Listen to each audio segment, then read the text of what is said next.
He said, 1, 2, 3, come on! Hai.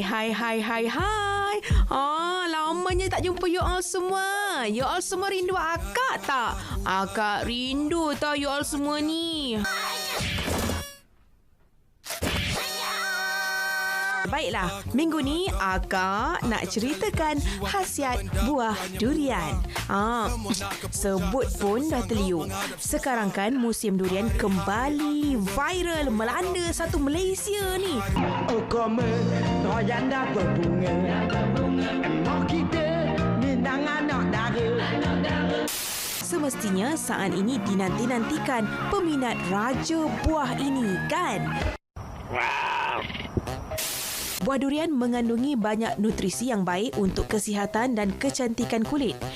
Ini kerana buah durian mengandungi vitamin A, C, E, B1, B2, kalsium, protein, serat, karbohidrat, kalium dan fosforus. Wow, banyak kan khasiat buah durian ni?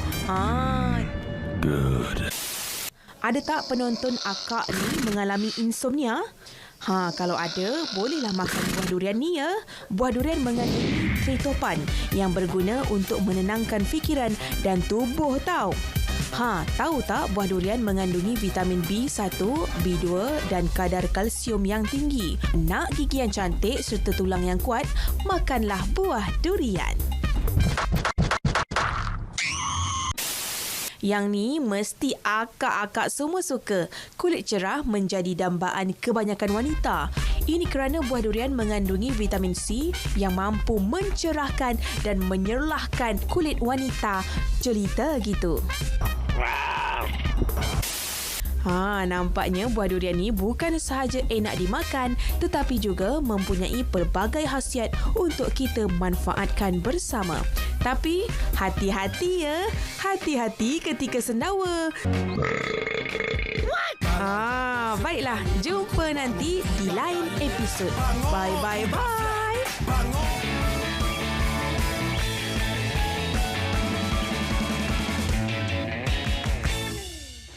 Baik, itu dia sedikit bikisan berkaitan dengan khasiat buah durian dan pastinya ketika ini musim durian dan juga perjalanan lintas negeri juga dibenarkan, maka rebutlah peluang ini untuk menikmati musim durian ini dan pastinya kita juga berkata berkenaan dengan perjalanan lintas negeri tadi, walaupun kebenaran ini diberi, anda perlu berhati-hati dan juga mematuhi SOP. Dan topik pada malam ini seperti saya maklumkan awal tadi berkenaan dengan jaundice ataupun kuning yang sering disebut oleh kebanyakan pihak ataupun kebanyakan orang ramai. Dan sekarang saya bersama dengan tetamu kita pada malam ini. Untuk saya sudah sedia untuk perkenalkan Dr. Masri Muhammad, merupakan pakar pediatrik dan juga neonatologi Hospital UiTM Sungai Buloh. Doktor, selamat datang ke Bicara DR. Terima kasih. Apa khabar Doktor? Mungkin tadi kita lihat awal ini kita membuka ruang bicara kita berkenaan dengan bikisan durian tadi. Durian ni sebenarnya menyebab kuning ataupun tidak? Tak ada pun. Siapa yang nak makan durian tu makanlah, tapi bila dah menyusulkan badan tu janganlah. Kalau boleh hindarkan. Okey, baik, itu sedikit selingan untuk kita membuka Bicara DR pada malam ini. Dan pastinya awal tadi juga saya mengatakan bahawa berkenaan dengan baby booming yang diramalkan oleh unjuran pihak antarabangsa pada tahun 2021, dan pastinya Malaysia juga tidak terkecuali daripada unjuran ini kerana kita melihat dalam tempoh PKP ini yang dalam tempoh PKP kita terpaksa berada di rumah dan sebagainya, dan inilah unjuran yang dilakukan oleh pihak antarabangsa berkenaan dengan baby booming dan membawa kepada topik itu juga berkenaan dengan jaundice ataupun penyakit kuning ini. Pastinya perlu penerangan yang jelas daripada pakar pediatrik dan juga neonatologi ini, Dr. Masri. Mungkin di awal pembicaraan ini, definisi kuning itu, kenapa ada yang menyebut kuning dan juga jaundice itu sebenarnya? Saya rasa topik ini agak menarik ya, sebab selama ni kita banyak diskusi pasal COVID-19, pasal pandemik. Kita terlupa pula yang kita ada satu wave akan datang, iaitu baby boom, macam Hafiz cakap tadi ya. So apabila ada baby boom, maka ramailah bayi akan ada masalah kuning ataupun jaundice dan sebagainya. Jadi apakah istilah jaundice? Jaundice ataupun bayi kuning ataupun ada orang istilahkan sebagai demam kuning merupakan satu istilah yang diberikan di mana keadaan kulit ataupun putih mata berwarna kuning. Ia merupakan satu kejadian yang lazim berlaku kepada bayi-bayi. Bukan sahaja kepada bayi, orang dewasa boleh, remaja boleh. Tapi topik pada hari ini ialah berkenaan dengan bayi yang mempunyai kekuningan ataupun jaundice. Ia sangat lazim kepada semua bayi yang dilahirkan cukup bulan, 2/3 daripada mereka akan mengalami kekuningan ataupun jaundice. Tetapi banyak ibu bapa yang macam alpa dan tak tahu betapa seriusnya, betapa komplikasinya akan menyebabkan satu benda yang serius. Jadi kita perlu tahu pasal mengenai apakah itu jaundice, bagaimana ia terjadi, bagaimana kita merawatnya, siapakah perlu rawatan, siapakah perlu mendapatkan saringan darah dan sebagainya. Itu antara framework yang diberikan oleh doktor siapakah yang memerlukan rawatan, bagaimanakah rawatan yang dilakukan. Dan mungkin sebelum kita lebih mendalam berkenaan dengan perkara itu, doktor, kita melihat jaundice ini dikategorikan dengan pelbagai jenis jaundice lain. Kita ada prolonged jaundice dan juga banyak lagi istilah-istilah yang dari segi terma-terma perubatannya yang mungkin doktor boleh perincikan, kerana ramai yang menganggap jaundice itu ada satu jenis sahaja. Sebenarnya banyak lagi pecahan-pecahan lain. Okey, betul. Jaundice ni boleh dibagikan kepada dua, iaitu jaundice physiological dan jaundice pathological. Dan apabila disentuh mengenai masa, kalau anda kata jaundice itu berlarutan sampai lebih kepada 14 hari, dipanggil prolonged jaundice ataupun jaundice yang berlarutan. Setiap fasa ataupun setiap jenis jaundice itu ada penyebabnya. Jadi contoh kalau anda kata jaundice itu disebabkan oleh pergolakan di antara jenis darah O oleh ibu dan apabila bayi itu berjenis darah A, B ataupun AB. Itu adalah salah satu contoh. Tapi banyak lagi contoh yang boleh saya berikan. Contoh lagi satu ialah G6PD, glucose 6-phosphate dehydrogenase deficiency, merupakan satu kejadian genetik yang lazim di bangsa Melayu dan Cina di Malaysia. Dekat Eropah jarang, tapi boleh berlaku juga. Ya. G6PD adalah jenis genetik yang menyebabkan berlakunya kekuningan. Kalau anda dapat saksikan ketika ini di kaca TV, ini adalah gambaran bagaimana penyakit kuning ataupun jaundice ini berlaku dalam kalangan bayi yang baru dilahirkan. Dan doktor, juga kita melihat warna tu, saya suka tertarik juga berkenaan dengan warna. Warna kuning itu, adakah kita dapat kesan melalui biji mata ataupun kulit, ataupun warna kuning itu bagaimana kita melihatnya? Adakah ia memangnya kuning yang pekat ataupun sekadar kuning itu kita boleh dikategorikan sebagai kuning? Okey, kuning ni merupakan satu perkara yang subjektif. Ya. Kalau kita tengok daripada visual yang kita nampak sekarang ni kan, mungkin kita akan nampak okey, kalau anda kata kalau bayi itu kulitnya cerah, kita mungkin senang nak dapat, kita nak boleh detect, oh nampak bayi itu kuning. Okey, kalau anda kata bayi itu dia punya kulit dia gelap sikit ke, dia menyukarkan untuk kami untuk detect jaundice bagaimana. Jadi bagaimanakah untuk detect ataupun mengesan kadar jaundice adalah dengan saringan darah. Dengan saringan darah kita boleh mengesan kadar bilirubin. Apakah bilirubin? Bilirubin merupakan satu byproduct daripada sel darah merah yang pecah. Bilirubin merupakan asas bagi segala perkara yang kita akan katakan kejap lagi. So, bila saya akan sebut nanti pasal bilirubin, kita kena tahu apakah maksud bilirubin, apakah paras selamat, apakah paras bilirubin yang perlu kita menjalani rawatan fototerapi, apakah rawatan untuk pertukaran darah ataupun exchange transfusion, pernah dengar kan? Apabila bayi itu mempunyai kadar bilirubin yang sangat tinggi, ia memerlukan pertukaran darah untuk memastikan bayi itu selamat. So, apabila ditanya macam mana kita nak tahu kuning ke tak?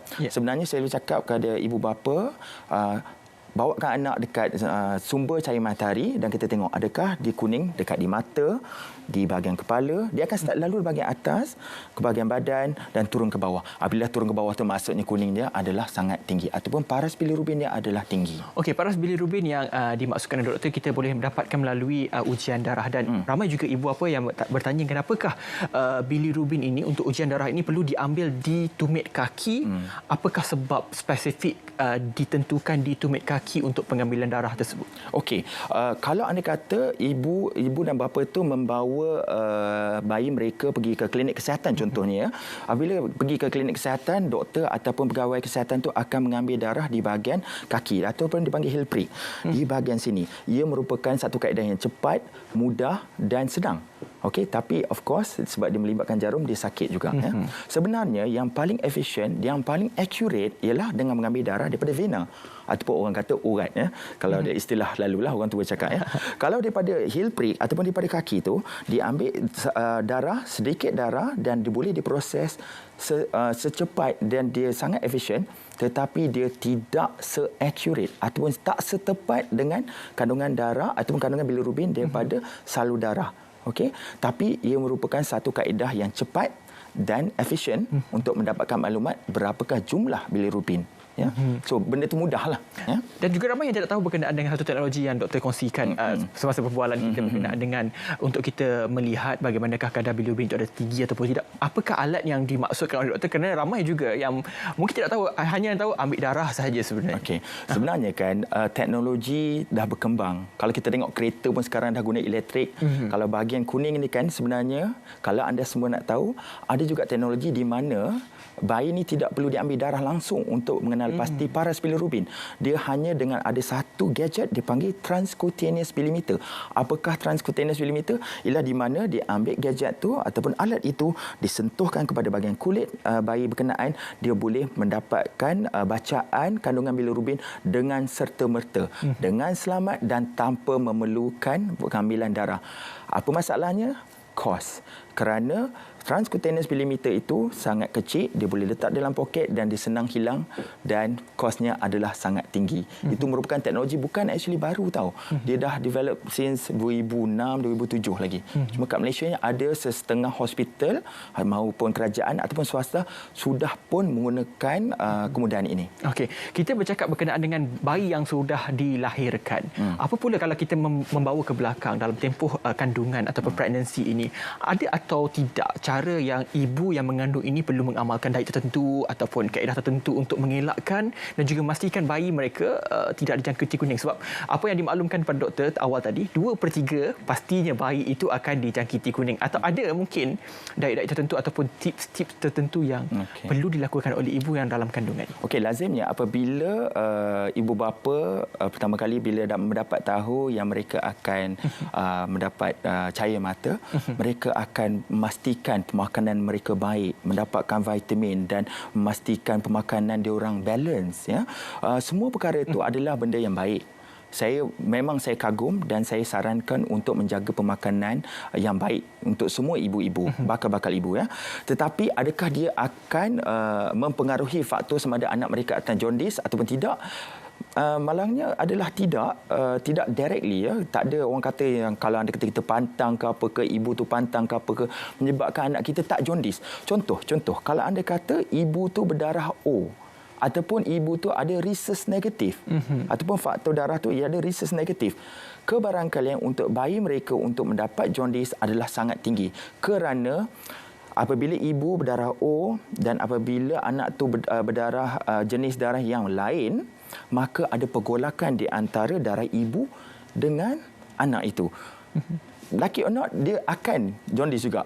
Lagi satu contoh faktor yang tidak boleh elak ialah G6PD.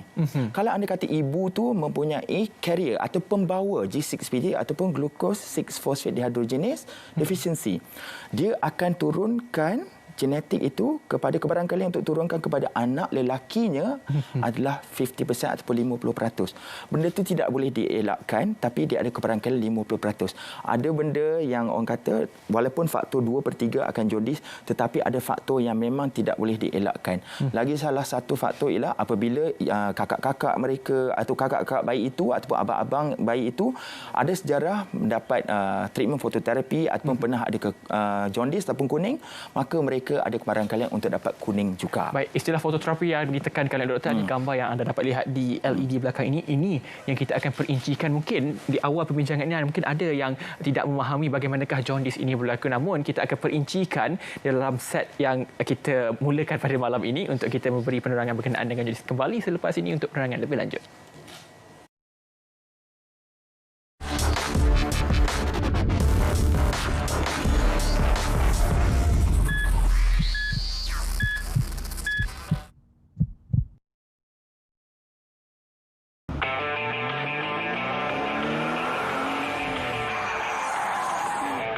Apa hal kita ni? Kejabaan biasa turun.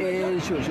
Buatnya nanti dia record video kau marah-marah. Lepas tu dia viral kan. Betul dia orang kata kau ni macam something jalanan. Macam mana? Tak boleh, Baan. Orang macam ni kalau kita biarkan, menyusahkan orang lain ni. Syuk, cuba kau bayangkan kalau kau kena tangkap nanti. Apa jadi dengan anak bini kau? Ada kau fikir?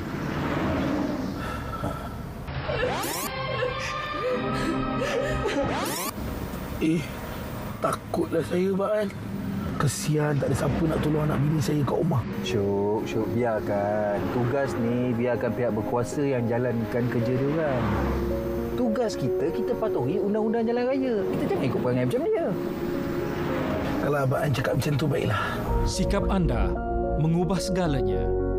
Kawal emosi dan patuhi undang-undang jalan raya. Kata orang, cinta dan kasih sayang itu lahir tanpa dipaksa. Kasih sayang menzahirkan keluhuran dalam memahami dan menyayangi.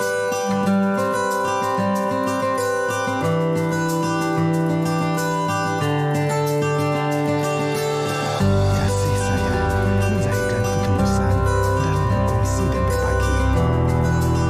Kasih sayang menzahirkan kecemburuan dalam menjaga dan melindungi. Kasih sayang menzahirkan keikhlasan dalam mencintai dan dicintai tanpa disedari. Kasih sayang menemani nilai-nilai murni demi suatu generasi. Anakku bahteraku, tanah air kesayanganku, negaraku.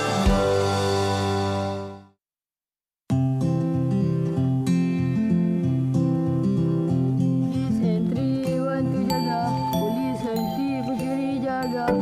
Kamu ni boleh main. Kamu perempuan lah. Perempuan pun boleh jadi polis lah. Ni negara demokrasi kita.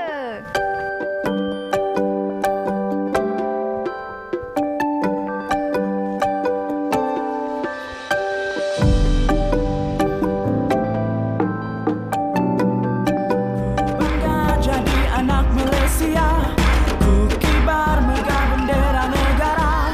Sejarah telah mengajar kita, dan kita kini negara merdeka. Satu hati cinta negara. Kerana keamanan ini ada wajah-wajah gembira, ada mimpi yang terjadi, cinta lahir dan jiwa. Kami Indonesia menghargai keamanan dan perbaikan.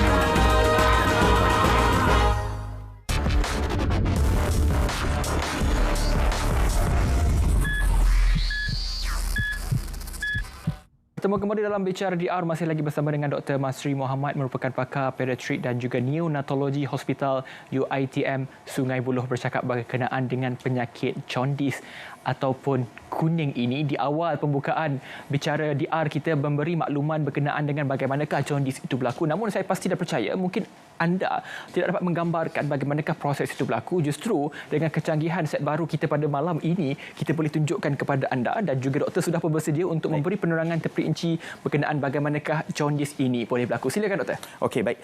Tadi saya dah terangkan bagaimana secara lisannya bagaimana bilirubin itu berlaku apabila sel pemecahan sel darah merah menjadi kepada bilirubin. Okey, mari kita mulakan. Okey, next slide. Okey, ini adalah normalnya, iaitu fisiologi normal. Bagaimana terbentuknya bilirubin. Apa yang kita boleh lihat daripada dekat LED ini ialah sel darah merah. Sel darah merah untuk bayi jangka hayatnya adalah berkurang daripada sel darah merah orang dewasa. Dalam lingkungan 60 ke 80 hari berbanding dengan 120 hari untuk dewasa. Sel darah merah ni adalah cenderung untuk pecah dan menghasilkan byproduct dipanggil unconjugated bilirubin ataupun UCB, ataupun dalam ringkasnya adalah bilirubin. Okey. Dalam parasian normal, bilirubin ni akan berkeliaran dalam dalam sel darah merah, tetapi apabila bilirubin level ataupun kadar bilirubin ini menjadi tinggi, dia akan meningkat, dipanggil hyperbilirubinemia ataupun dalam nama lainnya ialah jaundice. Okey, di manakah bilirubin ini dikonjugasi ataupun diproses, iaitu hati. So apabila kita fikir kalau bayi itu kuning, kita kena fikir sama ada masalah hati ataupun ada masalah dengan darah. Itu adalah salah satu sebabnya. Tak semestinya antara dua, benda yang lazim. Ya? Okey. Contoh, apabila bilirubin ini disampai ke hati, sebelum ke hati, dia akan bergabung dengan satu protein dipanggil albumin. Okey. Dan albumin ini adalah dia akan pergi ke hati, dia akan proses konjugasi, dia akan bertukar kepada conjugated bilirubin. Conjugated bilirubin ni akan mengalir ke dalam saluran empedu, dia akan pergi ke bahagian usus kecil, dan akan pergi ke usus besar dan seterusnya akan menjadi urobilinogen. Okey, ramai yang penonton tu akan confuse sikitlah tapi kalau anda kata UCB apa, CB apa kan, saya akan try terangkan. Okey, apabila daripada empedu tu dia akan pergi ke usus kecil dan pada usus besar dia akan bertukar menjadi urobilinogen. Kena ingat ya, ini merupakan satu perkara yang mustahak ya. Kalau penonton tahu, urobilinogen ni merupakan satu perkara yang akan mewarnakan najis kita. Kalau anda kata ada perubahan di najis kita, kita kena tahu atau kita kena fikir ada masalah tak dengan di mana-mana di bahagian ini seperti di bahagian hati. Ya. Okey, selalunya urobilinogen ni akan dinyahkan di dalam najis dan juga dalam air kencing. So kena ingat tu ya, dua perkara tu. Air kencing dengan najis. Kalau ada problem dekat sini, dekat conjugated ataupun ada masalah dekat hati, lalunya ibu bapa akan tanya, saya akan tanya ibu bapa, najis warna apa? Air kencing warna apa? Okey, next slide. Okey, itu jaundice physiology ya. Okey, now kalau jaundice patological, saya ada terangkan tadi apabila ibu mempunyai jenis ataupun blood group O. Okey, O positif ya, jangan confuse dengan O negatif. O positif, kalau bayi itu ada selain daripada O iaitu A, B ataupun AB, akan ada pergolakan ataupun ketidaksepadanan.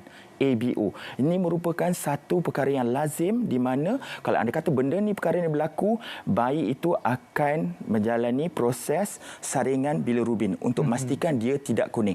Selalunya ataupun lazimnya bayi ini akan kuning. Salah lagi satu contoh ialah rhesus disease. Ataupun negatif.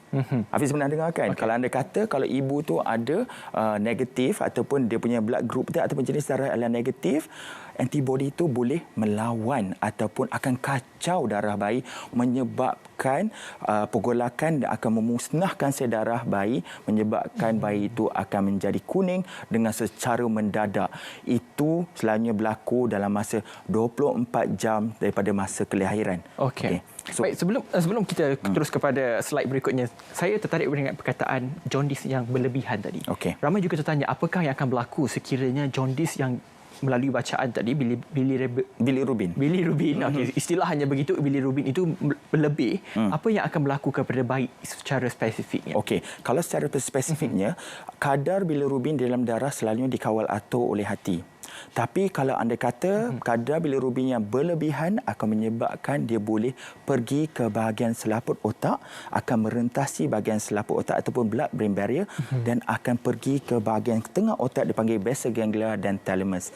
Okey, kita akan tengok slide tu sebentar lagi kerana ia boleh menyebabkan komplikasi yang agak serius. Okey, so kita teruskan next slide. Okey, now ini kita akan cakap pasal biliary atresia. Biliary atresia ni apabila kita tengok, kalau kita nampak dalam berita ada bayi yang kembung, okey, kita nak perut dia buncit, lepas tu dengan kuningnya dan dia tidak berapa nak makan, itu adalah biliary atresia. Mungkin adalah biliary atresia. Baik, saya akan explainkan. Tadi kita tengok ada masalah dengan bilirubin dia tinggi. Okey, betul. Kalau bahagian biliary atresia, kita ada jaundice obstructive. Maksudnya ada blockage ataupun ada blockage dekat bahagian ada halangan sini. Ya. Ada halangan ya. Selalunya proses semua ni akan berjalan dengan lancar kalau tak ada masalah. Anatomi dia perfect. Kalau anda kata ada biliary atresia, transferring daripada conjugated bilirubin itu tidak berlaku, maka segala proses ini adalah dia macam dia sangkut. So empedu tu dia tak sempurna. Dia tak akan pergi ke usus, tak akan pergi ke usus besar dan maka dia tak akan pergi ke bahagian buah pinggang dan juga tak keluar di najis. Soalan yang selalu ditanya oleh doktor kepada ibu dan bapa, macam saya katakan tadi, apakah warna najisnya? Dalam bahagian biliary atresia selalunya, lazimnya najisnya dia akan berwarna pucat ataupun dia akan warna pudar. Selalunya najis bayi ini adalah macam kuning mustard ataupun coklat, terlalu kuning mustard kalau dia breastfeeding. Okey. So dalam bahagian breastfeeding tu saya akan tekankan bahagian breastfeeding dalam bahagian treatment. Tetapi dalam bahagian biliary atresia selalu najisnya akan menjadi pucat. So selalu akan tanyalah, najis yang warna apa ibu? Ataupun air kencingnya adalah berwarna coklat ataupun tidak. Inilah indikator yang penting. Indikator penting tetapi tak semestinya. Tetapi kalau anda kata jumpa perkara ini ataupun simptom ini, fikirlah biliary atresia. Bagaimana rupa biliary atresia? Next slide. Okey. Ini merupakan contoh bayi yang punya biliary atresia yang saya dapat daripada buku pediatrik ya. Selalunya bayi ini akan kekuningan, okey, perutnya buncit dan mungkin penonton semua akan nampak iaitu dia ada satu scar ataupun dia pernah melakukan satu prosedur. Ini dipanggil Kasai procedure. Kasai procedure merupakan satu prosedur untuk memastikan aliran hempedu berlaku daripada hati ataupun hempedu pergi ke dalam usus ya. Okey. Baby bloated. Dia bukanlah kena kata bloated. Dia disebabkan dia punya hati dia kembang ataupun organomegaly, dia membesar sebab dia ada congested. Okey, dia macam yalah banyak sangat traffic kat situ. Okey, next slide. Okey. Kita sentuh tadi pasal fototerapi ya. Ini sangat penting. Okey, ramai yang akan tanya apakah treatment ataupun rawatan yang khusus untuk jaundice. Jaundice ni sebenarnya tak semua memerlukan rawatan. Tak semua. Dia adalah bergantung kepada kadar ataupun paras bilirubin. Kalau anda kata paras bilirubinnya adalah tinggi, selalunya dekat hospital atau klinik dia ada satu dia ada satu graf. Dia akan plotkan kepada graf tu kata okey ini merupakan untuk fototerapi. Apakah guna fototerapi? Fototerapi ini adalah rawatan khusus untuk mengurangkan kadar bilirubin. Okey, nanti kita akan sentuh pasal orang kata kita nak jemur anak kan. Jemur anak tu sangat best sekali. Ramai orang akan buat. Kita akan sentuh dalam mitos dan dan fakta, walaupun mitos dan fakta ya. Fototerapi ini adalah khas, selalunya dia ada gelombang yang khusus untuk memastikan kadar bilirubin akan turun.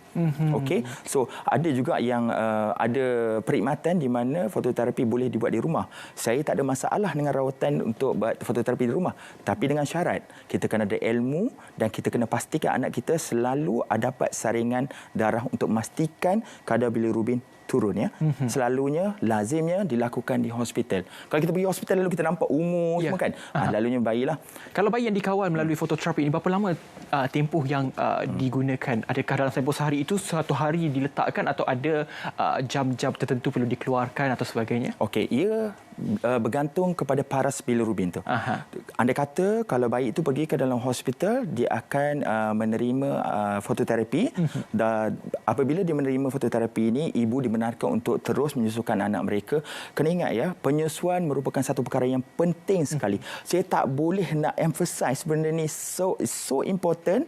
Kita kena pastikan penyusuan bayi kita dengan baik. Saya tahu susah, memang susah. Tapi insya-Allah dengan berkat kita punya kesabaran, insya-Allah kalau penyusuan kita sempurna, maka bayi kita pun akan jadi baik. Okey, pastikan saya minta, saya seru sangat. Saya tahu susah, kena bangun pukul 2 3 pagi, bayi nak menyusukan, bayi nak minum susu. Kita memang penat, tapi insya-Allah pengorbanan kita akan berbaloi.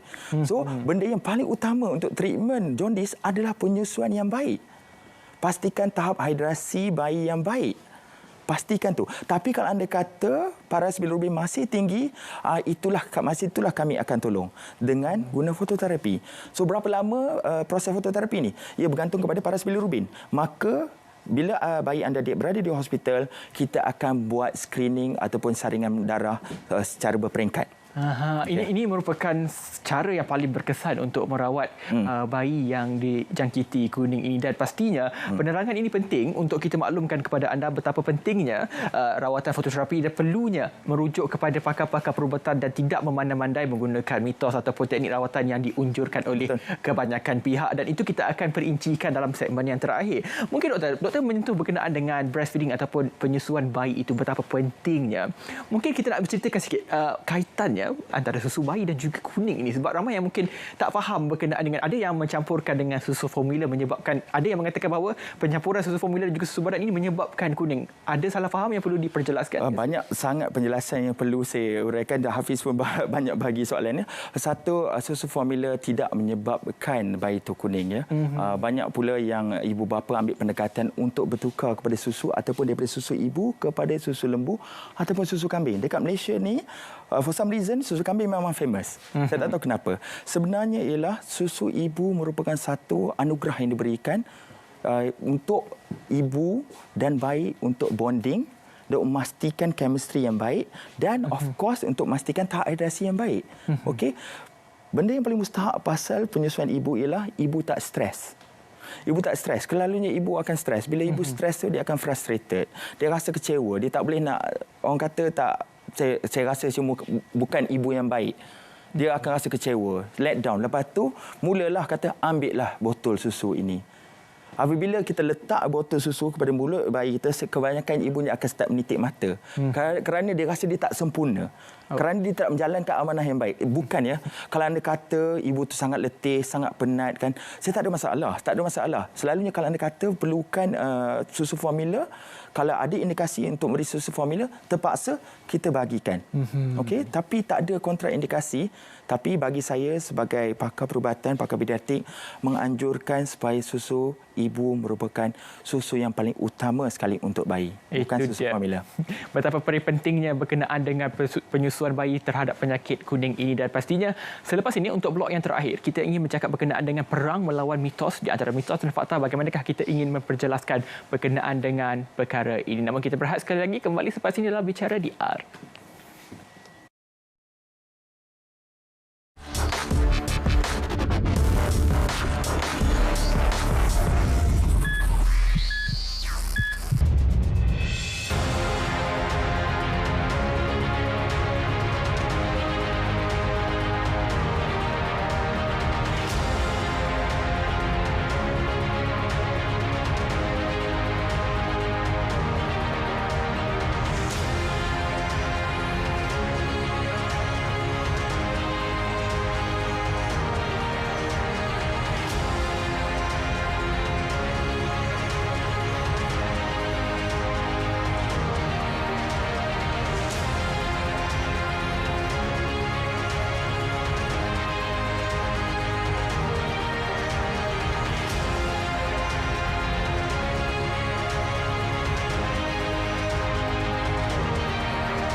Dalam menjalani kehidupan norma baru, semakin ramai rakyat Malaysia memilih untuk menggunakan pembayaran tanpa sentuh atau contactless payment.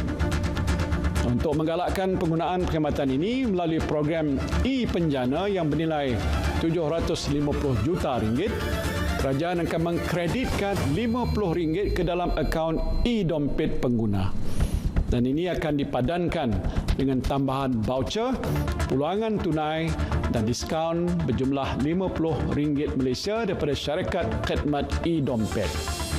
Inisiatif ini yang akan bermula pada bulan Julai 2020 akan memanfaatkan 15 juta rakyat Malaysia.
Baik, masih lagi bersama dengan Dr. Masri Muhammad pakar pediatrik dan juga neonatologi Hospital UiTM Sungai Buloh. Awal tadi dan juga blok kedua membincangkan secara terperinci berkenaan dengan jaundice. Saya yakin dan percaya ramai yang sudah memahami bagaimanakah jaundice itu berlaku. Dan untuk segmen berikutnya, saya pasti menarik perhatian ramai dan juga kalau saya melihat kepada perdebatan di media, ramai yang bercakap berkenaan dengan mitos dan juga fakta-fakta berkaitan dengan rawatan jaundice ini sendiri. Antara yang paling popularnya adalah berkenaan jemuran di bawah matahari. Kita mulakan dulu dengan jemuran bawah matahari kerana kalau ikut senarainya banyak lagi mitos-mitos yang perlu kita perjelaskan. Mungkin kita mulakan dulu dengan jemuran matahari kerana difahamkan ada sejarah di sebalik fakta mitos ini. Okey. Pada asalnya bila pada zaman dulu saya tak tahu bila tahun 19,000 ke saya tak pasti ya.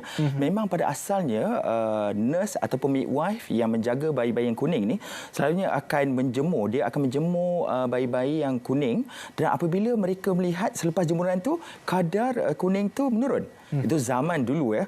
Jangan kita confusekan dengan apa yang ada zaman sekarang.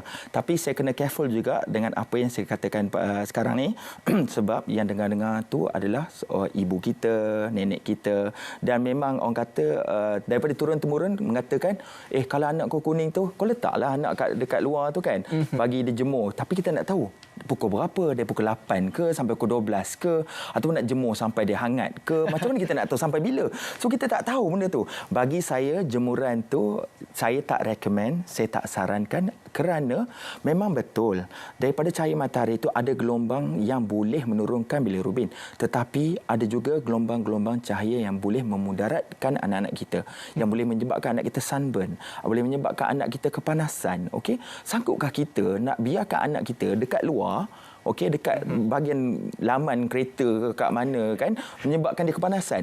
Bagi saya tak sarankan. Kalau anda kata anda bimbang dengan anak anda mempunyai masalah jaundice, bawa kepada klinik-klinik yang berdekatan untuk buat saringan. Kalau anda kata perlukan rawatan, kita bawa ke hospital untuk mendapatkan fototerapi. Baik, itu dia antara mitos pertama yang perlu kita jelaskan dan sudah pun diperjelaskan berkenaan jemur anak di bawah mentari. Dan doktor, pastinya banyak lagi senarai. Antaranya minum susu kambing. Kita ada beri cicisan air anggur yang mampu menyembuhkan. Mandikan bayi kuning menggunakan air sirap. Doktor kata ini pertama kali doktor dengar. Iaitu satu lagi berkenaan dengan jangan pakaikan anak dengan baju warna kuning. Habislah kalau ibu bapa yang dah bersedia menyambut kelahiran beli baju kuning, macam mana perlu menerima keadaan? Okey, baik. Banyak itu bahagian-bahagian yang kita anggap merupakan, kita tak tahu sama ada mitos atau fakta. Kita minum susu kambing. Adakah ibu ataupun anak dia? Anak. Okey, anak. Okey. Anak macam saya katakan tadi, kalau boleh anak tu hanya diberikan susu ibu semata-mata. Okey, seperti yang diperjelaskan tadi. Seperti saya jelaskan. Saya tak boleh nak emphasize this so much that susu ibu adalah paling utama. Okey. So janganlah nak bagi susu kambing ke apa. Kalau boleh kita hindarkan. Memang tak ada orang kata kajian saintifik yang mengatakan susu kambing boleh mengurangkan kadar jaundice dalam bayi. Tak ada ya. Okey, lepas tu apa? Air anggur. Air anggur, air anggur. Okey, air anggur pun saya actually tak berapa dengar bahagian ni. Saya rasa saya akan tolak tu sebagai satu mitos ya. So janganlah buat benda macam tu. Tapi anda kata kita dapat maklumat daripada sosial media yang ada orang nak menjual produk yang orang kata dia claimkan dia kata dia boleh menurunkan kadar jaundice tu. Semak dulu fakta. Semak dengan Kementerian Kesihatan Malaysia dulu. Jangan main ambil je. Jangan, kita filter dulu apa maklumatnya. So, yang last kali ialah pakai baju kuning. Okey, baju kuning dan juga mandikan anak yang kuning ini dengan air sirap. Okey, air sirap. Ya Allah, ya Tuhanku. Saya ingat sirap ni waktu kenduri atau raya kita pakai. Tetapi malangnya, kalau anda kata benda tu berlaku lah ya. Benda tu bagi saya adalah satu mitos juga ya. Kenapa kita nak mandikan air sirap? Takkan melekit. Takkan nanti akan dihurung di semut lah semua tu. Jadi, nak buat apa? Okey, last kali kita nak pakai baju kuning. Kenapa nak pakai baju kuning? Tak ke kalau apabila kita pakaikan anak tu pakai baju kuning, memanglah nampak kuning. Reflection dia baju warna tu akan pergi ke tu.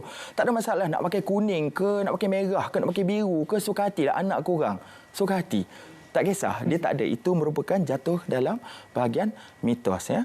Tapi satu fakta yang saya nak bagi. tahap hidrasi bayi adalah sangat mustahak.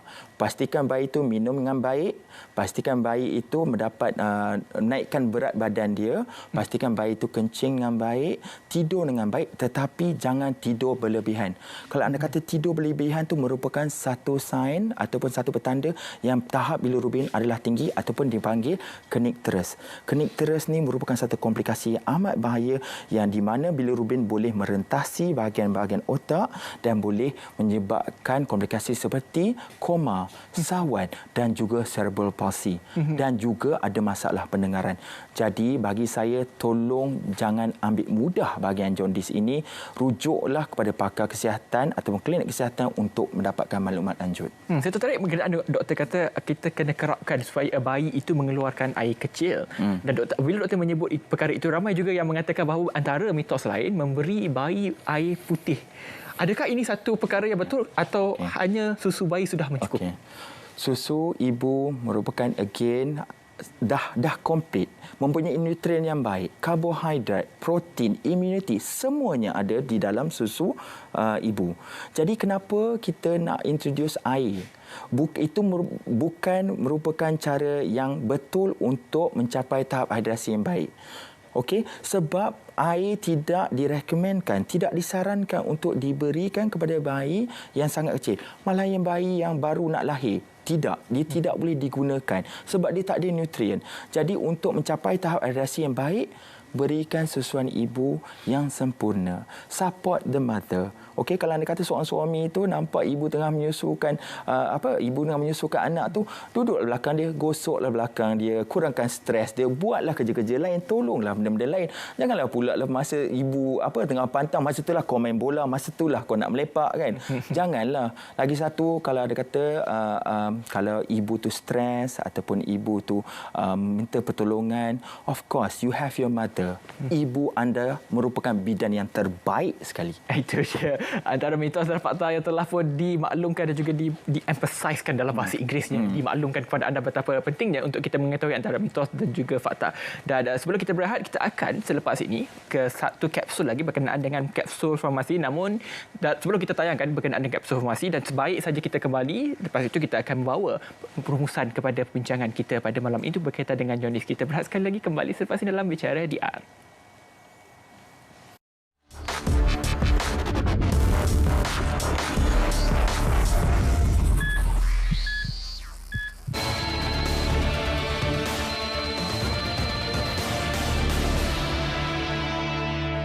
Kerajaan menghargai usaha yang dilakukan oleh perusahaan sosial ataupun social enterprise dalam nak mengimbangi matlamat perniagaan dan bertanggungjawab sosial. Saya dimaklumkan semasa tempoh PKP, walaupun beberapa perusahaan sosial sukar untuk beroperasi, namun mereka terus berusaha mengumpul dana untuk membantu masyarakat yang disasarkan, terutamanya golongan terpinggir. Kerajaan akan menyediakan geran padanan melalui Malaysian Global Innovation and Creativity Centre (MAGIC) yang berjumlah 10 juta ringgit kepada perusahaan sosial yang berjaya mengumpul sumbangan untuk melaksanakan projek sosial bagi menangani isu yang dihadapi oleh komuniti sasaran.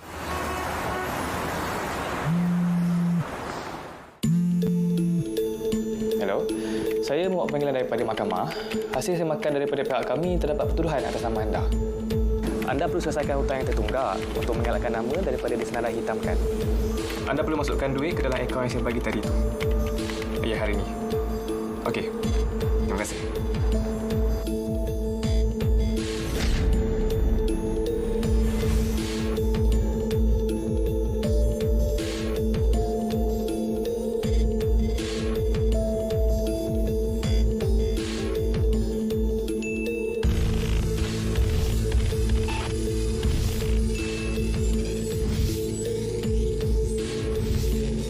Jangan berkongsi sebarang maklumat pribadi dan perbankan anda.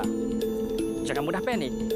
Tamatkan talian jika terdapat keraguan dan laporkan kepada pihak polis.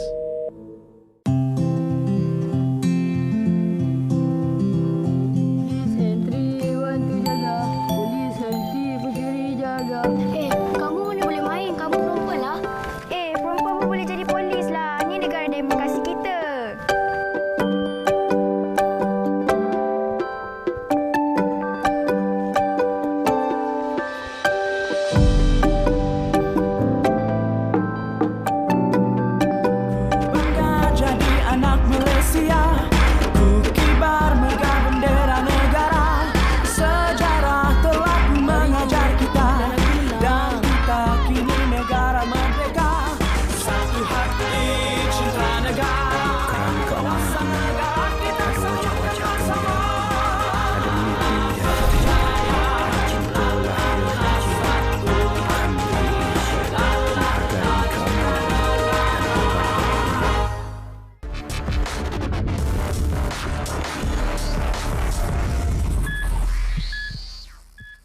kembali dalam Bicara DR, menghampiri minit-minit terakhir perbincangan Bicara DR. Sebelum kita merumuskan kepada perbincangan pada malam ini, kita terus saja ke Kapsul Farmasi bersama dengan pegawai farmasi Sofatul Nur Subhi untuk kita bincangkan apa yang kita ingin tayangkan kepada anda. Saksikan.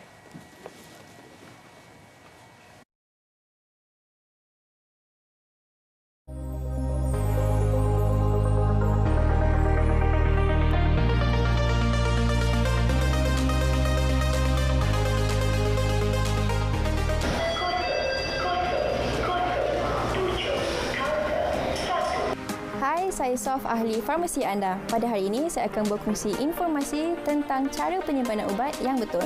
Amalan penyimpanan ubat yang betul adalah penting bagi memastikan ubat-ubatan sentiasa berada dalam keadaan yang baik. Sekiranya ubat-ubatan tidak disimpan dengan cara yang betul, ia boleh mengundang bahaya terutamanya ketika waktu kecemasan dan juga kesan rawatan yang diinginkan juga mungkin tidak tercapai. Tahukah anda bagaimana cara penyimpanan ubat yang betul? Jom saya kongsikan tips cara penyimpanan ubat yang betul. Baik, sebenarnya terdapat beberapa perkara asas yang perlu diamalkan oleh pengguna dalam penyimpanan ubat-ubatan. Antaranya yang pertama adalah simpan ubat dalam bungkusan berserta label ubat kerana maklumat penting ada pada label ubat tersebut. Kedua, simpan ubat dalam bekas yang bertutup. Ketiga, simpan ubat jauh daripada capaian dan mudah dilihat oleh kanak-kanak kerana mereka ini cenderung untuk memasukkan objek ke dalam mulut. Dan yang keempat, simpan ubat secara berasingan dan tidak mencampurkan dengan barangan yang lain. Contohnya, asingkan ubat makan seperti tablet, kapsul daripada ubat untuk kegunaan luar seperti krim dan lotion. Ini supaya dapat mengelakkan kejadian kesilapan pengubatan yang boleh menyebabkan kesan yang tidak diingini. Di samping itu, suhu tempat penyimpanan ubat antara perkara yang perlu diberi perhatian. Bukan semua jenis ubat perlu disimpan di dalam peti sejuk ya. Simpan ubat hanya seperti yang diarahkan pada label ubat bagi memastikan kualiti ubat tidak terjejas. Secara umumnya, ubat-ubatan disimpan pada suhu bilik kecuali dinyatakan secara spesifik ianya perlu disimpan pada suhu yang lebih rendah. Sebagai contoh, sekiranya terdapat arahan pada bungkus ubat yang menyatakan bahawa ubat tersebut perlu disimpan di antara suhu 2 hingga 8 darjah Celsius, ia bermaksud ubat tersebut perlu disimpan di dalam peti sejuk. Jadi, bermakna ubat tersebut perlu disimpan di dalam bekas yang bertutup di bahagian tengah peti sejuk. Elakkan simpan ubat di bahagian sejuk buku dan juga di bahagian pintu peti sejuk. Baik, contoh-contoh ubat yang perlu disimpan di dalam peti sejuk antaranya adalah ubat insulin, suspensi antibiotik yang telah dibancur ataupun sesetengah jenis ubat titis mata. Baik, ubat juga tidak boleh disimpan di dalam kereta kerana kereta yang diletakkan di bawah sinaran cahaya matahari boleh mencecah suhu sehingga 50 darjah Celsius dan ini boleh menyebabkan ubat itu rosak dan juga hilang keberkesanannya. Bagi pesakit yang perlu melakukan perjalanan jarak jauh pula dan mempunyai ubat-ubatan yang perlu disimpan di dalam peti sejuk, dinasihatkan untuk menyimpan ubat-ubatan tersebut di dalam beg sejuk ataupun cooler bag sepanjang perjalanan dan kemudian terus simpan ke dalam peti sejuk sebaik sahaja tiba ke destinasi. Pesakit atau orang awam boleh menghubungi Pusat Panggilan Farmasi Kebangsaan National Pharmacy Call Center NPCC di talian 1-800-88-6722 dari Isnin hingga Jumaat jam 8 pagi hingga 5 petang untuk sebarang pertanyaan berkaitan ubat-ubatan. Cara penyimpanan ubat mungkin nampak seperti perkara kecil tetapi impaknya sangat besar. Jauhkan ubat daripada 4 faktor utama iaitu suhu yang tinggi, kelembapan, cahaya dan juga kanak-kanak. Jadilah pengguna yang bijak, simpan ubat dengan betul demi menjamin kualiti ubat dan keberkesanan rawatan anda.